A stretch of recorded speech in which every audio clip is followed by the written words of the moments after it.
선교와 구제는 늘 같이 가야 되는 걸로 돼 있어요. 차별적인 선교를 한 거 아닌가. 부자들도 배운 사람들도 복음을 들어야 되는데 그런 사람들에게는 기회가 덜 주어진 것 아닐까.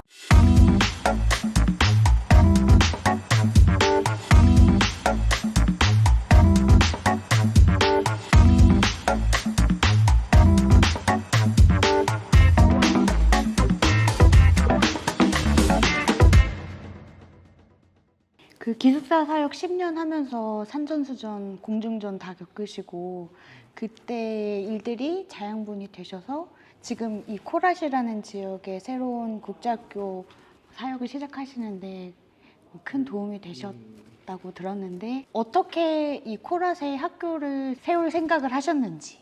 기숙사에 그렇게 힘들어하는 아이들과 함께 살면서 꼭 약속을 받았던 게 매일 큐티는 해야 된다.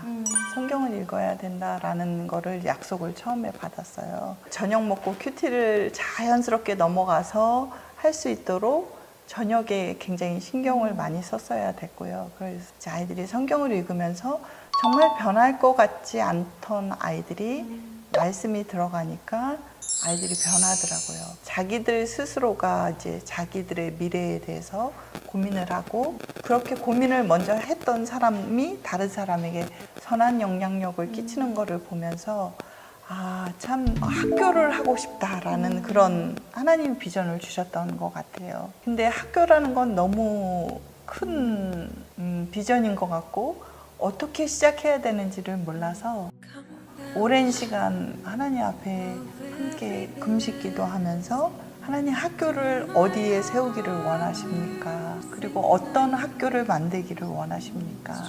그 부분을 집중적으로 하나님 앞에 기도를 드리게 됐던 것 같아요. 매일 남편이랑 지도를 보면서 기도하던 중에 하나님이 이 코랏을 연결시켜 주셨고 땅을 사고 오랜 기간 기다리게 하셨지만 마침내는 하나님의 때에 이렇게 열게 해주셨던 것 같아요. 학교 처음 시작하실 때 가장 어려운 점이 있으셨다면? 모든 것이 다 어려웠어요. 근데 항상 어떤 사역을 하든지 상식적으로 생각해서 이거는 어려울 거야, 이거는 좀 쉬울 거야 라는 생각을 하잖아요. 근데 사람의 생각으로 볼 때의 난이도가 중요한 것 같진 않아요.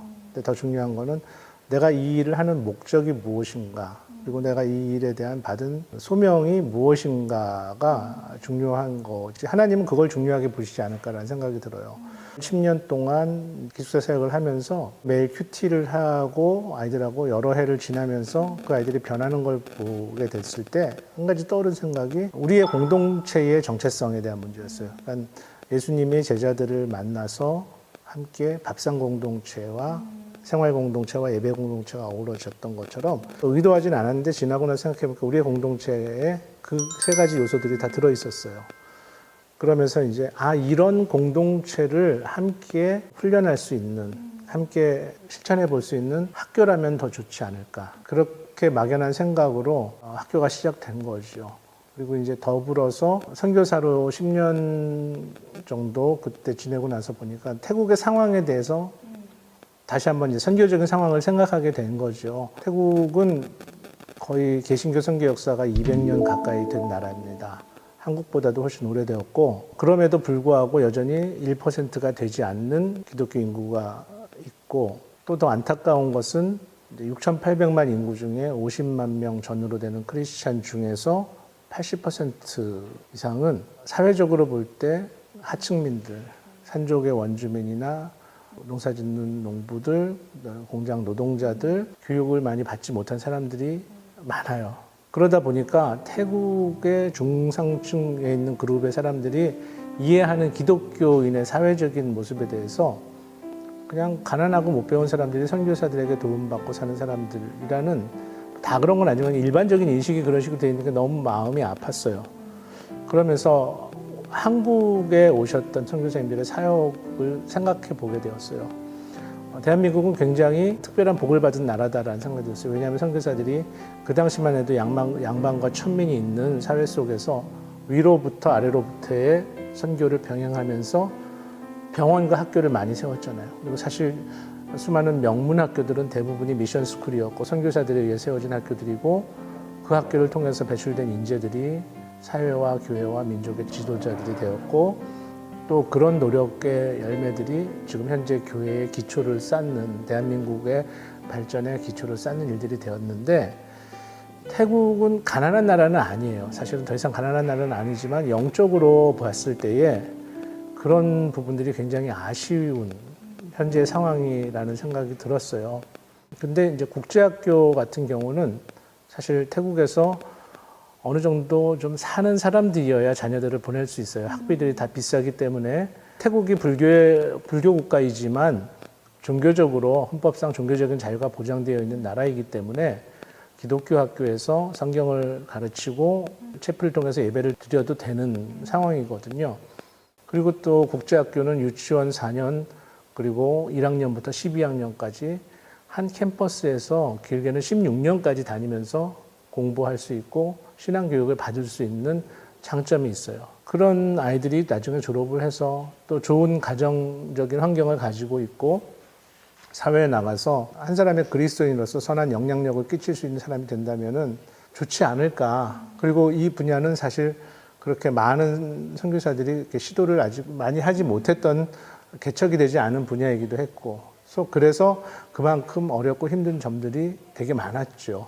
가난한 사람들이 아닌데 뭐 도와줘야 되냐라고 생각하는데, 근데 한국 교회 언제부터인지 모르지만 선교와 구제는 늘 같이 가야 되는 걸로 돼 있어요. 물론 가난한 사람들을 돕는 것도 중요한 일이고 의미 있는 일이지만 저는 가장 중요한 선교의 우선순위는 복음이 어떻게 효율적으로 전해질 수 있고 그들의 삶이 하나님을 인하여서 바뀌어 갈 수 있는가라는 부분이거든요. 그러면은 좀 역설적으로 생각하면은 교회는 너무 차별적인 선교를 한 거 아닌가. 가난한 사람들에게만 하고 오히려 부자들도 배운 사람들도 복음을 들어야 되는데 그런 사람들에게는 좀 기회가 덜 주어진 것 아닐까. 국제학교 사역은 그런 부분에서 굉장히 의미가 있고 복음을 효율적으로 전할 수 있는 도구가 될 수 있다고 생각합니다. 앞으로 웨슬리 국제학교가 태국 코랏뿐만이 아니라 태국 전체 그리고 세계적으로도 정말 많은 사람들이 보내고 싶어하는 크리스천 학교로서의 모델이 됐으면 좋겠다는 바람이 있는데, 그러기 위해서는 더 많은 기도와 무리받아 후원이 더 많아지면 그 시간들이 좀 더 빨리 다가오지 않을까라고 생각하며 기도하고 있습니다. 웨슬리 국제학교에서 만나는 아이들의 표정이 매우 밝아요. 그래서 한국에서는 볼 수 없는 표정입니다. 이게 학교 오는 게 이렇게 기쁘고 학교 오는 거에서 이렇게 행복을 느낄 수 있다는 거를 제가 아이들을 만나면서 보게 되는데, 우리 학교만 가지고 있는 그런 장점, 그런 것들이 있으면 좀 이야기해 주실까요? 세상 거는 가지면 더 갖고 싶은 것 같아요. 그게 원리인데 복음이라는 거는 들어가면 나 혼자서는 가질 수 없는 거, 누군가에게 나눠지지 않고는 견딜 수 없는 그런 진짜 비밀이 있는 것 같아요. 그래서 한 번도 태어나서 예수님에 대해서는 들어보지 못한 아이들이 처음 개교하고 이렇게 예배를 드리고 말씀을 전할 때는 어려움도 되게 많았지만 행복해하는 비결이 그거이지 않을까. 복음이 이 아이들 마음속에 들어가고 111명의 학생들이 복음을 받고 기쁨을 또 다른 사람들에게 10명 이상 나누면 이 기쁨이 이렇게 기하급수적으로 또 이 땅을 넘어서서 전 세계적으로 이렇게 전달되기를 원하는 그런 소원을 갖게 하는 비밀이 있어서 아이들이 행복하지 않을까 생각합니다. 저희 학교에 입학하는 학생들, 뭐 태국 학생들, 외국 학생들 마찬가지고 선교사 자녀가 아니고서는 태어나서 단 한 번도 교회 가본 적도 없고 또 성경을 읽어본 적도 없고 예배 드려본 적도 없는 학생이 99%예요. 근데 이제 우리 학교에 입학을 하면 그 학생들이 성경을 배우고 예배를 배우고 함께 기독교의 가치를 나누고 생각할 수 있게 되죠. 그래서 가끔 컴플레인하는 학부모들이 있어요. 우리 애가 집에서 밥 먹을 때 기도를 하기 시작한다고. 너무 세게 가르치는 거 아니냐고. 그럼 잘 설명하죠. 여기 태국 학교들 대부분 사실 다 불교 교육하지 않느냐. 알다시피 우리 학교 기독교 학교니까 기독교 교육 그 정도로 하는 게 뭐 그 아이를 위해서 뭐가 해롭겠느냐. 이렇게 얘기하면 사실 뭐 할 말 없죠. 그래서 그런 은혜들이 소소한 은혜들이 있어요. 네. 지금까지 굉장히 많은 아이들을 만나오셨을 텐데 특별히 이 아이는 정말 하나님의 만져주심이 느껴졌다. 그래서 변화가 있었다라고 기억되시는 아이가 있을까요? 실명을 뭐 얘기를 안 하는 것도 괜찮겠죠. 근데 그 아이가 여러 가지 복잡한 가정사에서 자해도 많이 했었고 또 어려움이 많았었는데 그 아이에게 복음이 들어가고 또 저희가 늘 꿈꾸는 또래 선교사, 한국에서 또래 선교사인 학생이 오고 그리고 함께 예배를 드리고 그러면서 그 아이에게 복음이 들어가니까 그 아이의 표정이 달라지고 그 아이의 말이 달라지는, 자기가 이 학교에 온 거는 가장 최고의 선물이다라는 그런 고백을 이렇게 하는 거를 보게 돼서 그게 저희에게 제일 큰 힘이 되고 있는 것 같아요.